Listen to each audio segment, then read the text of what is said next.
പരാജയത്തെപ്പറ്റി ചിന്തിച്ച് പരിതപിച്ചുകൊണ്ടിരിക്കുന്നത് ഒരിക്കലും മുന്നേറാനുള്ള കരുത്ത് നൽകുകയില്ല. പരാജയങ്ങളെ പഠിക്കുകയും അതിന്റെ പ്രയോജനങ്ങളെ ഉപയോഗിക്കുകയും ചെയ്യുന്നവരാണ് ജീവിതത്തിൽ വിജയം നേടുന്നത്. 1. പരാജയങ്ങളെ വിശകലനം ചെയ്യാം. നമ്മളെല്ലാവരും മൊബൈൽ ഫോൺ ഉപയോഗിക്കുന്നവരാണ്. എന്നാൽ ഉപയോഗിക്കുന്ന മൊബൈൽ ഫോണിന്റെ മുഴുവൻ പ്രവർത്തനങ്ങളോ പ്രയോജനങ്ങളോ നമ്മളിൽ ബഹുഭൂരിപക്ഷത്തിനും അറിഞ്ഞുകൂടാ എന്നത് ഉറപ്പാണ്. അത് മൊബൈൽ ഫോണിന്റെയോ അത് നിർമ്മിച്ച കമ്പനിയുടെയോ സമ്മാനിച്ച ആളുടെയോ കുറ്റമല്ല. അതുപോലെ പരാജയങ്ങൾക്ക് ഒരുപാട് പ്രയോജനങ്ങളുണ്ട്. ആ പ്രയോജനങ്ങൾ തിരിച്ചറിയാതെ പരാജയങ്ങളെയോ മൊബൈൽ ഫോൺ പരാജയങ്ങൾക്ക് നിമിത്തമായെന്ന് നിങ്ങൾ പറയുന്ന ദൈവത്തെയോ അല്ലെങ്കിൽ മറ്റുള്ളവരെയോ കുറ്റം പറയുന്നത് യുക്തിപരമല്ല. കിട്ടിയ മൊബൈൽ ഫോണിന്റെ മുഴുവൻ പ്രയോജനങ്ങളും പഠിക്കുകയും അത് അനുഭവിക്കുകയും ചെയ്യുക നമ്മുടെ ഉത്തരവാദിത്തമാണ്. സംഭവിച്ച പരാജയങ്ങളെക്കുറിച്ച് പഠിക്കുകയും അതിന്റെ പ്രയോജനങ്ങളെ ഉപയോഗിക്കുകയും ചെയ്യുന്നവരാണ് ജീവിതത്തിൽ വിജയിക്കുന്നത്. ചുരുക്കത്തിൽ ഇങ്ങനെ പറയാം: പരാജയം എന്ന മനോഹരമായ മൊബൈൽ ഫോണിൽ വളരുന്ന മാനസികാവസ്ഥ, ഗ്രോത്ത് മൈൻഡ് സെറ്റ് എന്ന സിം കാർഡിട്ട് ലോകത്തോട് സമ്മതിക്കൂ. ലോകം നിങ്ങളെ ആരാധനയോടുകൂടി കാണും. എന്റെ കാഴ്ചപ്പാടിലും അനുഭവത്തിലും പരാജയങ്ങൾക്കുള്ള പ്രയോജനങ്ങളെ വിശകലനം ചെയ്ത് താഴെ അവതരിപ്പിക്കുകയാണ്.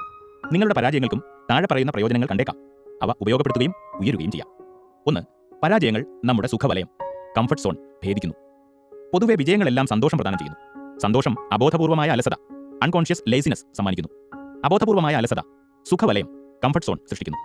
എല്ലാ സുഖവലയങ്ങളും ഫലം കുറയ്ക്കുന്നു. സ്വാഭാവികമായി പരാജയത്തിൽ അവസാനിക്കുന്നു. ഇങ്ങനെയാണ് വിജയികൾ പരാജിതരാകുന്നത്. ഒന്നുകൂടി വിശദീകരിക്കാം. നിങ്ങൾ ഏതെങ്കിലും കാര്യത്തിൽ വിജയിച്ചു എന്ന് കരുതുക. ആ വിജയം നിങ്ങൾക്ക് സന്തോഷം തരുന്നു. പക്ഷേ ആ സന്തോഷം നിങ്ങൾ പോലും അറിയാതെ അബോധപൂർവമായ ഒരു അലസത സൃഷ്ടിക്കുന്നു. ഉദാഹരണത്തിന്, നിങ്ങൾ ഒരു വിൽപ്പനക്കാരനാണെങ്കിൽ എന്നാണോ ഏറ്റവും കൂടുതൽ വിൽപ്പന നടത്തിയത് അതിന്റെ പിറ്റേ ദിവസം കൂടുതൽ സമയം വിനോദത്തിനായി മാറ്റിവെച്ചിട്ടുണ്ടാവാം. നിങ്ങൾ ഒരു കായിക താരമാണെങ്കിൽ എന്നാണോ ഏറ്റവും മികച്ച പ്രകടനം റെക്കോർഡ് കാഴ്ചവെച്ചത് അതിന്റെ പിറ്റേ ദിവസം സ്ഥിരം പരിശീലനം വേണ്ടെന്ന് വെച്ച് കൂടുതൽ സമയം ഉറങ്ങിയോ ആഘോഷിച്ചോ ചെലവഴിച്ചിട്ടുണ്ടാവാം. അതുകൊണ്ടാണ് 1-2 മെഡൽ നേട്ടങ്ങൾക്ക് ശേഷം പല ഇന്ത്യൻ കായിക താരങ്ങളുടെയും വിലാസം പോലും കാണാതെ പോകുന്നത്. ഈ അബോധപൂർവമായ അലസതയാണ് സുഖവലയം സൃഷ്ടിക്കുന്നത്. പൊതുവെ വിജയങ്ങളും അംഗീകാരങ്ങളും പ്രശസ്തികളും സുഖവലയങ്ങൾ സൃഷ്ടിക്കുവാൻ പ്രാപ്തമായ സ്രോതസ്സുകളാണ്. അതുകൊണ്ട് വിജയങ്ങളും അംഗീകാരങ്ങളും പ്രശസ്തിയും വേണ്ടെന്നല്ല വിവക്ഷ, അവയെ ബോധപൂർവം കൈകാര്യം ചെയ്യണമെന്ന് മാത്രം. സുഖവലയം ചലനമില്ലാതെ കെട്ടിക്കിടക്കുന്ന വെള്ളമാണ്. പരാജയങ്ങൾ ആ വെള്ളത്തിൽ വീഴുന്ന കല്ലുകളാണ്. ചലനമില്ലാതെ ജലനിരപ്പിൽ കല്ലുകൾ വീഴുമ്പോൾ ഓളങ്ങൾ ഉണ്ടാവും. ഓളങ്ങൾ കൂടുതൽ ഊർജ്ജം പ്രദാനം ചെയ്യുന്നു. പരാജയങ്ങളെ ഭൗതികശാസ്ത്ര ഭാഷയിൽ അവതരിപ്പിച്ചാൽ അവ സ്ഥിരോർജ്ജത്തെ സ്റ്റാറ്റിക് എനർജി, ഗതികോർജ്ജമായി കൈനറ്റിക് എനർജി മാറ്റുന്നു എന്ന് പറയാം. അവ ജീവിതത്തിൽ ചലനം സൃഷ്ടിക്കുന്നു എന്നർത്ഥം. പരാജയങ്ങൾ മൂലമുണ്ടാകുന്ന ചലനങ്ങളാണ് വിജയങ്ങൾ മൂലമുള്ള ചലനങ്ങളെക്കാൾ ഒരു വ്യക്തിയെ സ്വാധീനിക്കുക, ഉണർത്തുക. പൊതുവെ പുസ്തകങ്ങളും പരിശീലനങ്ങളും നല്ല ബന്ധങ്ങളുമാണ് നമ്മുടെ സുഖവലയത്തെക്കുറിച്ചുള്ള അവബോധം തരുന്നത്. ഈ അവബോധങ്ങൾ പലപ്പോഴും ക്ഷണികമാണ്. എന്നാൽ പരാജയങ്ങൾ കൂടുതൽ വൈകാരിക അംശമുള്ളതുകൊണ്ട് തന്നെ കൂടുതൽ ആഴത്തിൽ സുഖവലയങ്ങളെക്കുറിച്ചുള്ള ബോധമുണ്ടാക്കുകയും അവയെ ഒന്ന് പിടിച്ചുലയ്ക്കുകയും ചെയ്യും. ഉദാഹരണമായി 2008 സാമ്പത്തിക മാന്ദ്യം സുഖവലയത്തിൽ ആണ്ടുപോയ പല മനുഷ്യരെയും, വലിയ സ്ഥാപനങ്ങൾ ജീവനക്കാരെ കൂട്ടത്തോടെ പിരിച്ചുവിട്ടതോർക്കുക, മാസ് ലേ ഓഫ്, സ്ഥാപനങ്ങളെയും ജനറൽ മോട്ടോഴ്സ്, AIG ഇൻഷുറൻസ്, രാജ്യങ്ങളെയും അമേരിക്ക, ദുബായ് പിടിച്ചുലച്ചത് സ്മരിക്കുക. സ്ഥിരമായ വിജയങ്ങൾ മനുഷ്യനെ ഇല്ലാതാക്കുന്നതിൽ വലിയ പങ്കുവഹിക്കാറുണ്ട്. അതുകൊണ്ട് ഇടയ്ക്കിടയ്ക്ക് പരാജയങ്ങൾ സംഭവിക്കുമ്പോൾ ജീവിതത്തെക്കുറിച്ചുള്ള അവബോധം കൂടുന്നു എന്നതാണ് യാഥാർത്ഥ്യം. 2. പരാജയങ്ങൾ തിരിച്ചറിവുകൾ നൽകുന്നു, ഫീഡ്ബാക്സ്. ഓരോ പരാജയവും പരാജയമല്ല, പകരം ഓരോ തിരിച്ചറിവാണ്. ഈ ആശയം വിശദീകരിക്കുവാൻ വേണ്ടി എന്റെ പരിശീലന ക്ലാസുകളിൽ പറയുന്ന ഒരു സാങ്കല്പിക സംഭവം വിശദീകരിക്കാം. ഒരു നഗരത്തിൽ ക്ലാസ് എടുക്കുവാൻ വേണ്ടി ചെന്നപ്പോൾ ഞാൻ ഒരു ഹോട്ടലിൽ മുറിയെടുത്തു. ഹോട്ടലിലെ റിസപ്ഷനിസ്റ്റ് സ്നേഹത്തോടെ എന്നോട് അഭ്യർത്ഥിച്ചു, ഇപ്പോൾ റൂംബോ ഇല്ലാത്തതിനാൽ താങ്കൾ സ്വയം മുറിയിലേക്ക് ചെല്ലാമോ? 4ാമത്തെ നിലയിലെ നമ്പർ 410 താങ്കളുടെ മുറി. അദ്ദേഹം 5 താക്കോലുകൾ അടങ്ങിയ ഒരു താക്കോൽ കൂട്ടം എന്റെ കയ്യിൽ തന്നു. ഞാൻ താക്കോലുകളുമായി 410 നമ്പർ മുറിയുടെ മുമ്പിലെത്തി. വാതിൽ പൂട്ടിയിരിക്കുകയായിരുന്നു. ആ താഴിന് യോജിക്കുന്നതായി എനിക്ക് തോന്നിയ ഒരു താക്കോലിട്ട് തുറക്കുവാൻ ശ്രമിച്ചു. ശ്രമം പരാജയപ്പെട്ടു. ഞാൻ ദേഷ്യത്തോടും വിഷമത്തോടും കൂടി റിസപ്ഷനിസ്റ്റിന്റെ അടുത്തേക്ക് ചെന്നു. ആ താഴിന് താക്കോലില്ല എന്ന് ഞാൻ പറഞ്ഞു. സൗമ്യനായ അദ്ദേഹം സ്നേഹത്തോടെ ആ താക്കോൽ കൂട്ടം എന്റെ കയ്യിൽ നിന്നും വാങ്ങി എന്നെയും കൂട്ടി 410 നമ്പർ മുറിയുടെ മുന്നിലേക്ക് എത്തി. ഞാൻ ഉപയോഗിച്ച താക്കോൽ കൊണ്ട് ആ താഴ് തുറക്കുവാൻ അദ്ദേഹം ശ്രമിച്ചു. ശ്രമത്തിൽ അദ്ദേഹവും പരാജയപ്പെട്ടു. ഞാൻ അദ്ദേഹത്തെ നോക്കി ചിരിച്ചു. അദ്ദേഹവും എന്നെ നോക്കി ചിരിച്ചു. പക്ഷേ ആ ചിരി എനിക്ക് അപ്രതീക്ഷിതമായിരുന്നു. അദ്ദേഹത്തെ നോക്കി ഞാൻ ചിരിച്ചത് ആ താഴിന് താക്കോലില്ല എന്ന എന്റെ നിഗമനം ശരിയാണ് എന്ന അർത്ഥത്തിലാണ്. ആ ശ്രമത്തിൽ പരാജയപ്പെട്ട അദ്ദേഹം എന്നെ നോക്കി എന്തിന് ചിരിക്കണം എന്ന എന്റെ ചിന്തയാണ് ആ ചിരി എനിക്ക് അപ്രതീക്ഷിതമാക്കിയത്. അദ്ദേഹം എന്നോട് പറഞ്ഞു, സർ, ഞാൻ ചിരിക്കുവാൻ കാരണം നമ്മളിപ്പോൾ വളരെ പ്രധാനപ്പെട്ട ഒരു പാഠം പഠിച്ചു. ഈ താക്കോൽ ഈ താഴിന് പറ്റിയതല്ല. അദ്ദേഹം 2ാമത്തെ താക്കോലിട്ട് വീണ്ടും ശ്രമിച്ചു. പരാജയമായിരുന്നു ഫലം. 2ാമത്തെ താക്കോൽ ഈ താഴിന് പറ്റിയതല്ല എന്ന പാഠവും പഠിച്ചു എന്ന് അദ്ദേഹം ചിരിച്ചുകൊണ്ട് വിശദീകരിച്ചു. 3ാമത്തെ താക്കോൽ ഉപയോഗിച്ച് നോക്കിയപ്പോൾ ആ താക്കോലും ഇതിന് പറ്റിയതല്ലെന്ന പാഠവും പഠിച്ചതായി അദ്ദേഹം പറഞ്ഞു. 4ാമത്തെ താക്കോലും പരാജയപ്പെട്ടു. 4ാമത്തെ പാഠവും പഠിച്ചു. പക്ഷേ 5ാമത്തെ താക്കോലിലൂടെ വാതിൽ തുറന്ന് അകത്തു കയറി. വാതിൽ അടച്ചതിന് ശേഷം അദ്ദേഹം എയർ കണ്ടീഷണർ പ്രവർത്തിപ്പിച്ചു.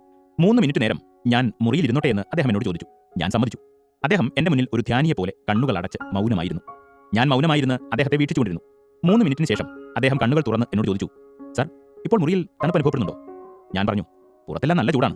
മുറിയിൽ ഇപ്പോൾ തണുപ്പുള്ളത് മൂലം നല്ല സുഖം തോന്നുന്നുണ്ട്. അപ്പോൾ അദ്ദേഹം ഒരു പ്രധാനപ്പെട്ട ചോദ്യം കൂടി ചോദിച്ചു. നമ്മൾ നേരത്തെ 4ാമത്തെ താക്കോൽ ഉപയോഗിച്ച ശേഷം ആ ശ്രമം ഉപേക്ഷിച്ചിരുന്നുവെങ്കിൽ ഈ സുഖം അനുഭവിക്കാൻ പറ്റുമായിരുന്നോ? എന്നിട്ട് അദ്ദേഹം ജീവിതത്തിലെ ഏറ്റവും വലിയ തത്വം ലളിതമായി വിശദീകരിച്ചു.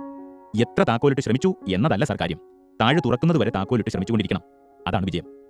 ഈ സംഭവങ്ങളുടെ അടിസ്ഥാനത്തിൽ മനുഷ്യൻ പഠിക്കേണ്ട 2 ജീവിത പാഠങ്ങൾ എന്ന ആമുഖത്തോടുകൂടി ആ പാഠങ്ങൾ വിശദീകരിച്ചു. 1. എല്ലാ താഴുകൾക്കും താക്കോലുണ്ട് എന്നത് സത്യമാണ്.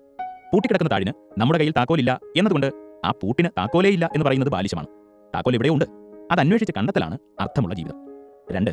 ശ്രമങ്ങൾ പരാജയപ്പെടുമ്പോൾ നിരാശ ഉണ്ടാകുന്നത് ആ ശ്രമം പാഴായിപ്പോയി എന്ന തോന്നൽ വരുന്നത് മൂലമാണ്.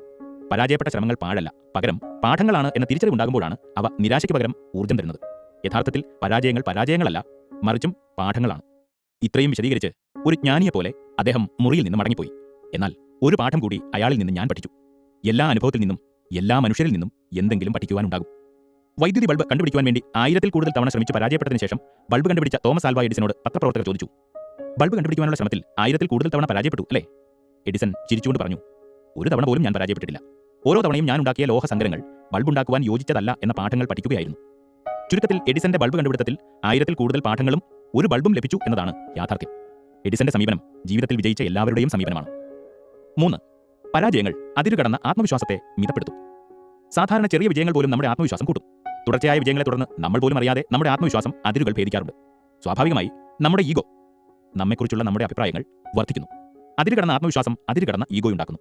വിജയങ്ങൾ നമ്മുടെ ഈഗോയെ വർദ്ധിപ്പിക്കുന്നുവെന്നും പരാജയങ്ങൾ നമ്മുടെ ഈഗോയെ കുറയ്ക്കുന്നുവെന്നും ഗസ്റ്റാൾഡ് മനഃശാസ്ത്രം സാക്ഷ്യപ്പെടുത്തുന്നു. തുടർച്ചയായ വിജയങ്ങൾ കൊണ്ടുണ്ടാകുന്ന അതിരുകടന്ന ഈഗോ സ്വാഭാവികമായി ബന്ധങ്ങൾ തകർക്കുകയും ജീവിതം ദുസ്സഹമാക്കുകയും ചെയ്യും. ഈഗോ അതിരുവിടുമ്പോൾ പഠനം, ലേണിംഗ് നിലയ്ക്കുന്നു. എന്നു മുതൽ പഠനം നിലയ്ക്കുന്നുവോ അന്നു മുതൽ ജീവിതവും ദുരിതമാവും. ലോകത്തെ ഏറ്റവും വലിയ ദുരന്തങ്ങളിൽ ഒന്ന് എന്ന് പറയപ്പെടുന്ന ടൈറ്റാനിക് കപ്പലിന്റെ അപകടം നമുക്ക് ഉദാഹരിക്കാം. ഏകദേശം 900 അടി നീളവും 25 നില പൊക്കവും 46,000 ടൺ ഭാരവും ഉണ്ടായിരുന്ന, അന്നുവരെ ഉണ്ടാക്കപ്പെട്ടതിൽ വെച്ച് ഏറ്റവും മികച്ച ആഡംബര കപ്പൽ എന്ന് അവകാശപ്പെട്ട ടൈറ്റാനിക് 1912 ഏപ്രിൽ മാസം 14-ാം തീയതി രാത്രി 11:40 വലിയ മഞ്ഞുമലയിൽ ഐസ്ബർഗ് ഇടിച്ച് അറ്റ്ലാന്റിക് മഹാസമുദ്രത്തിൽ താഴ്ന്നിറങ്ങിയപ്പോൾ ആ ദുരന്തം ലോകത്തിന് ഒരുപാട് പാഠങ്ങൾ കൂടി സമ്മാനിച്ചു എന്നത് ഒരു യാഥാർത്ഥ്യമാണ്. യാത്രക്കാരും ജീവനക്കാരും ഉൾപ്പെടെ 2227 ആളുകളെയും വഹിച്ചുകൊണ്ട് 1912 ഏപ്രിൽ 10-ാം തീയതി കന്നി യാത്ര തുടങ്ങുമ്പോൾ ഒരിക്കലും മുങ്ങാത്ത കപ്പൽ അതിന്റെ യാത്ര തുടങ്ങുന്നു എന്നാണ് വിശേഷിപ്പിക്കപ്പെട്ടത്.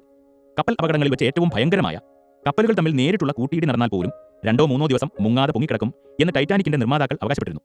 ടൈറ്റാനിക് മഞ്ഞുമലയിൽ ഇടിച്ച് 3 മണിക്കൂറിനുള്ളിൽ മുങ്ങി. യാത്രക്കാരുടെ എണ്ണത്തിന് ആനുപാതികമായി കപ്പലിൽ സൂക്ഷിക്കേണ്ട സുരക്ഷാ ബോട്ടുകളുടെ ലൈഫ് ബോട്ട്സ് സ്ഥാനത്ത് വെറും 20 എണ്ണം മാത്രമാണ് ടൈറ്റാനിക്കിൽ ഉണ്ടായിരുന്നത്.